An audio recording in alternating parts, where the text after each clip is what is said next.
My mother was a brilliant, 5-foot-tall, brown woman with an accent. And as the eldest child, I saw how the world would sometimes treat her.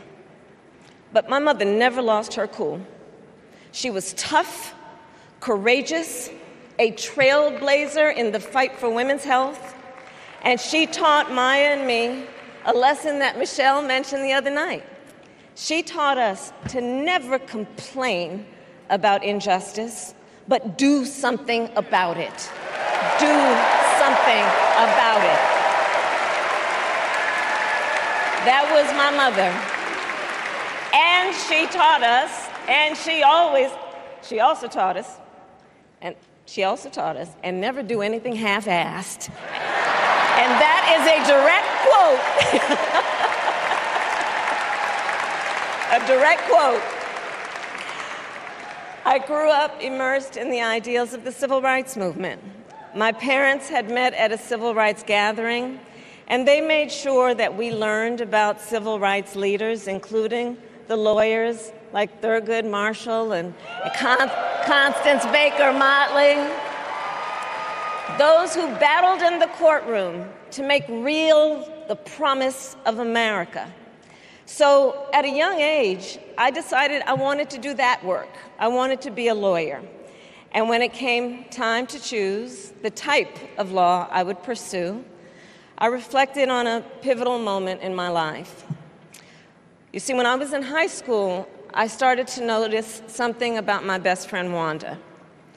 She was sad at school, and there were times she didn't want to go home. So one day I asked if everything was all right, and she confided in me that she was being sexually abused by her stepfather. And I immediately told her she had to come stay with us, and she did. This is one of the reasons I became a prosecutor, to protect people like Wanda, because I believe everyone has a right to safety, to dignity, and to justice.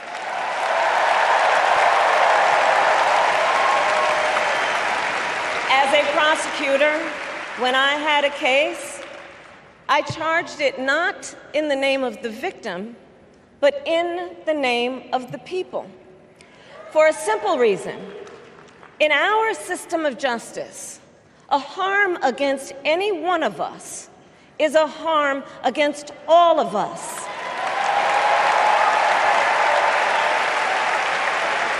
And I would often explain this to console survivors of crime, to remind them no one should be made to fight alone. We are all in this together. And every day, in the courtroom, I stood proudly before a judge, and I said 5 words: Kamala Harris for the people.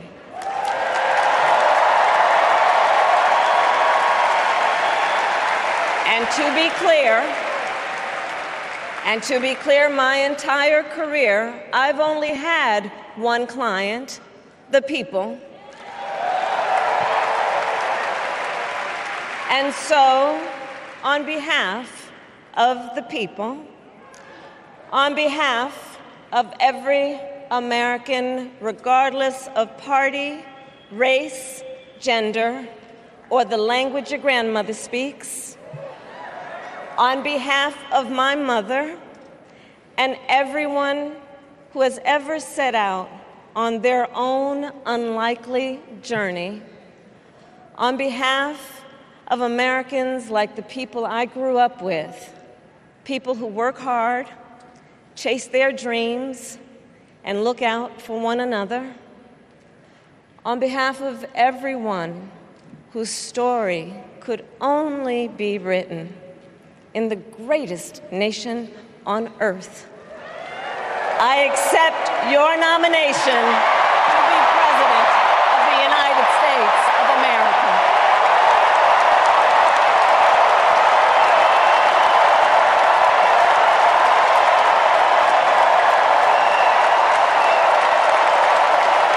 And with this election,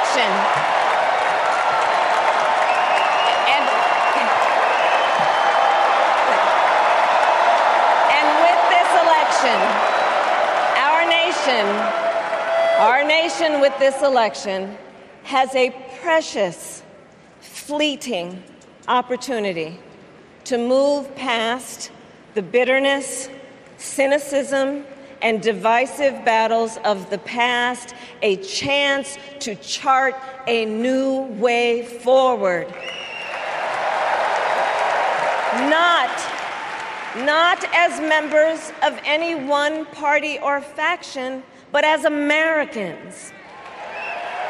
And let me say, I know there are people of various political views watching tonight, and I want you to know, I promise to be a president for all Americans. You know what else I love about Kamala? She gets it. We need to make life more affordable for working people. Yeah. Donald Trump, the felon, has no plans to lower costs for families. He doesn't know how, and basically, he doesn't really care. When did he ever fill up a gas tank or worry about a grocery bill? The only bills he worries about are from his criminal defense lawyers.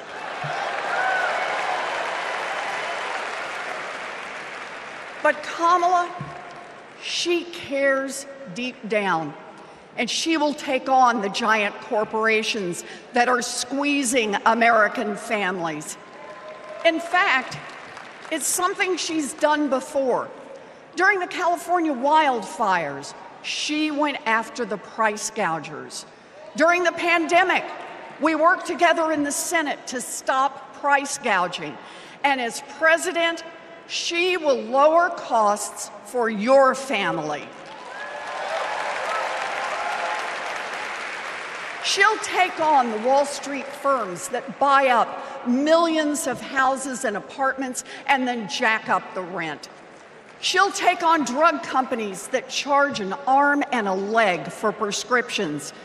She'll take on corporate monopolies that rip off consumers and billionaires who don't pay taxes.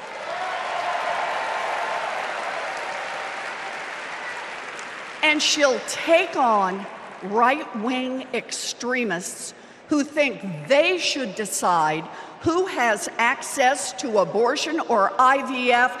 Kamala will protect abortion rights nationwide. Yeah. And there it is. Groceries, gas, housing, healthcare, taxes, abortion. Trust Donald Trump and J.D. Vance to look out for your family? Shoot, I wouldn't let those guys, I wouldn't trust them to move my couch. I want to now, since I was a teenager, I was mentored by Reverend Jesse Jackson. And Reverend Jackson taught us to fight for what's right. And now I want to bring out some young men that I fought for. I referred to them then, they were known as the Central Park Five. Now they're the Exonerated Five. Raymond Santana, Kevin Richardson, Yusef Salaam, Corey Weiss, the Exonerated Five.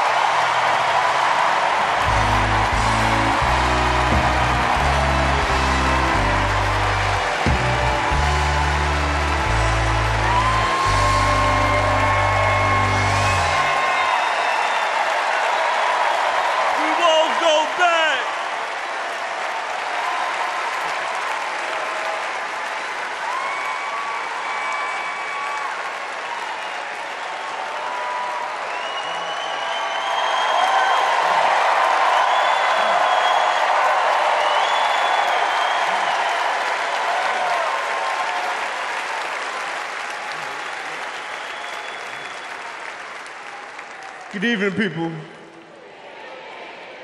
My name is Corey Wise. 35 years ago, my friends and I were in prison for a crime we did not commit.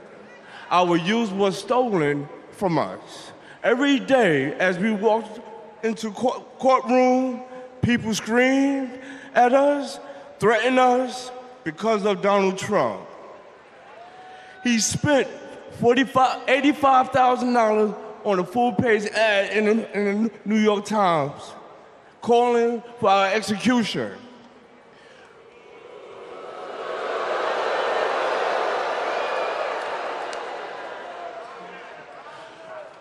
We were innocent kids, but we served a total of 41 years in prison. Reverend Al Sharpton stood with us. Now, I'm proud to stand with him today.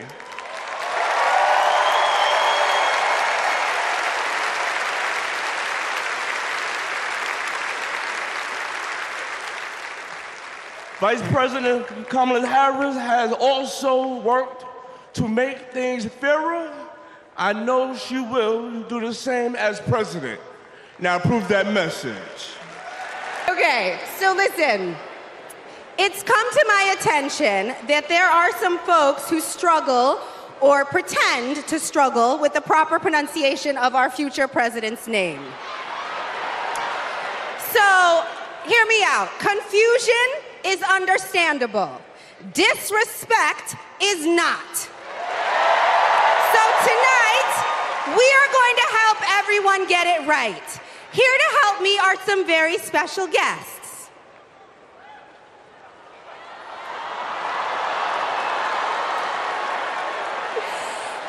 Thank you, ladies. Can you tell us your names? Hello, everybody. My name's Amara. And my name is Leela, her little sister. And what are you here to do? To teach you how to say your auntie's name. Okay, so how do you pronounce it? First you say comma like a comma in a sentence. Then you say la like la la la la la. Put it together and it's 1, 2, 3, Kamala. All right, so let's practice. I was born with grit. I grew up racing motorcycles, mucking stalls, and exploring the beautiful desert. I fell for an astronaut.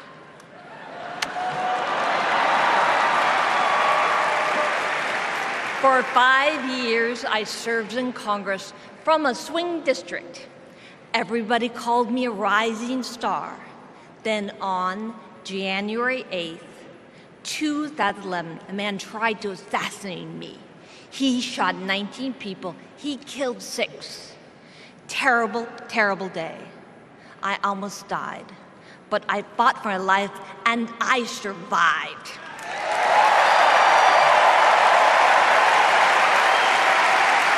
I learned to walk again, one step at a time. I learned to talk again, one word at a time.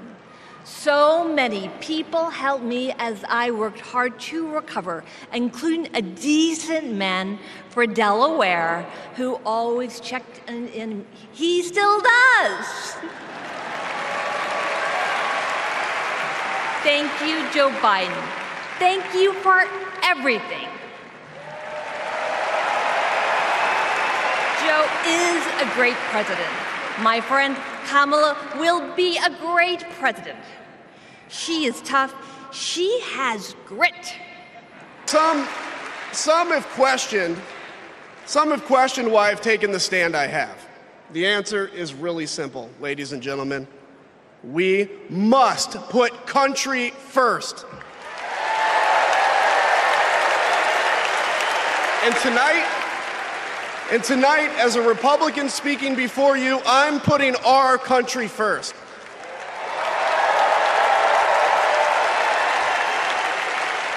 Because the fact is, I do belong here.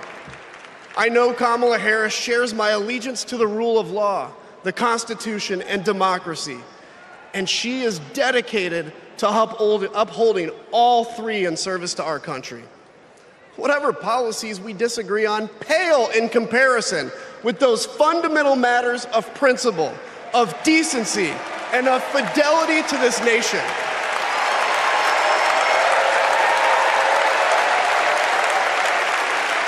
Listen,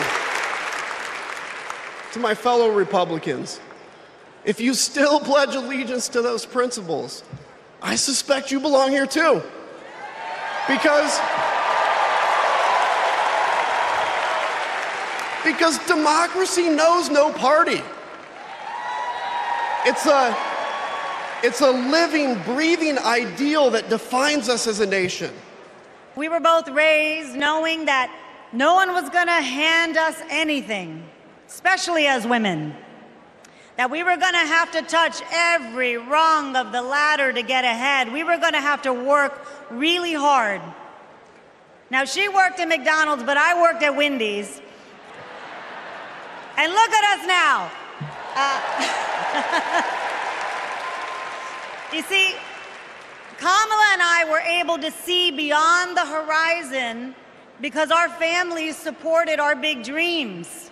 Well, guess what? As Americans, we're all part of one big family. Somos familia. And as familia, we have to have each other's back. We have to support each other's dreams because Kamala's success is our success. And she supports us to dream big too. So let me tell you, in the Latino community, in our community, we have a saying, sí se puede, which means yes. It means yes, we can. But tonight, I'm here to tell you, yes, she can. So we're going to say, she se puede. So when someone asks you, is she ready to lead this country forward? We're going to say, she se puede. When somebody says, is she qualified for the job? We're going to say, she se puede. When somebody asks, is she going to be the first female president of the United States? We're going to say, she se puede. Our voices, our vote, we're going to decide this election. And let me tell you, the energy tonight isn't just here in Chicago, it's all across the country. People are gathered at watch parties everywhere to celebrate Kamala Harris. Say hello. Yes. All right. We know how to work, so let's get to work. Let's turn all of this enthusiasm and joy into action. At 29, I joined the sandwich generation. Sandwiched between working and raising my newborn and caring for my mom, who was dying from brain cancer. It was hard, but not extraordinary. It's life. Those nights reminded me who I was fighting for. People just trying to make it. Kamala Harris knows who she's fighting for, too. She took care of her mom, who also battled cancer. As president, she'll fight to lower the cost of health care and elder care for every family. She's lived a life like ours. She knows us. Donald Trump doesn't know you at all. You think he understands that when your car breaks down, you can't get to work? No. His first word was probably chauffeur. You think he's ever had to take items out of the cart before checking out? Hell, you think he's ever been to a grocery store? That's what the chauffeur is for. We are living in a time when some are trying to divide us, to separate us in ways that make it difficult for us to come together. Well, look, my sister rejects that view. Where others push darkness, Kamala sees promise. Where others feel detachment, Kamala fosters connection. Where others want to drag us back to the past, my sister says, hold up now, we are not going back.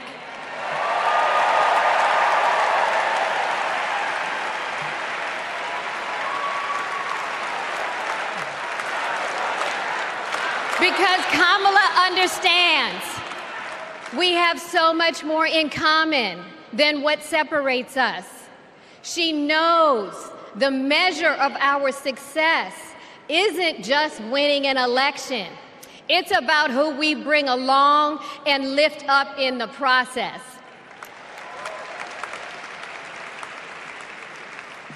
And so as I look out at all of you today and take in this incredible moment, I so wish that Mommy could be here tonight.